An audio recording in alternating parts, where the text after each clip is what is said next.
Hello everyone, myself Himani Sharma from RPIIT campus. In today's class, I discuss about the gastrointestinal tract function, their diagnosis, evaluation, that is laboratory assessment, serum test, a complete blood count, CBC, prothrombin time, PT, electrolytes, sodium, calcium, potassium, serum amylase and lipase, ammonia.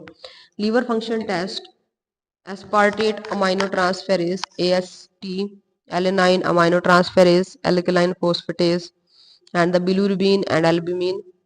Urine test are the urine amylase level, urine urobilinogen, and the stool test is the hemocult2, ova and parasite stool culture DNA testing.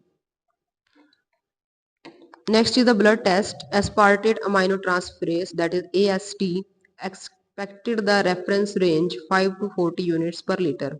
Interpretation of findings is the elevation occur with the hepatitis or the cirrhosis.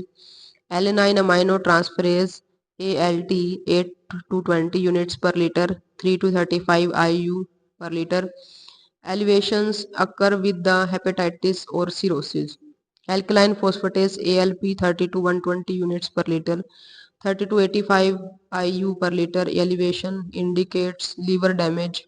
Amylase lipase 56 to 90 IU per liter, 0 to 110 units per liter. Elevation occur with the pancreatitis. Total bilirubin is 0.1 to 1.0 mg per day. Elevation indicate the altered liver functions, bile duct obstruction, or other hepatoability disorders. Direct conjugated bilirubins 0.1 to 0.3 mg per day. Elevation indicate the altered liver function, bile duct obstructions, or other hepatobiliary disorders. Indirect bilirubin, that is conjugated, and next is the unconjugated 0.2 to 0.8 mg per day. Elevation indicate the altered liver function, bile duct obstruction, or other hepatobiliary biliary disorders, and albumin between the 3.5 to 5.0 gram per day. Decrease may indicate the hepatic disease.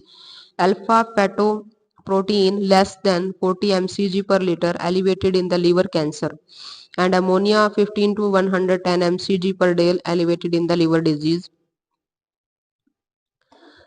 Next is the diagnostic evaluation, imaging assessment, abdominal X-ray, computed tomography, CT, magnetic resonance imaging, MRI, abdominal ultrasonography, endoscopy, colonoscopy, sigmoidoscopy, and laparoscopy, a barium enema, and X-ray of the large intestine, gastric pH monitoring, gastric enema, the analysis, basal gastric secretion, and gastric stimulation. Assessment of the gastric intestinal tract function, ultrasound of the abdomen, sonography, colonoscope, and the sigmoidal colon anus. Next is the monitor, the IV line, scope, gas filled area, and the uterus, bladder, and the laparoscopy.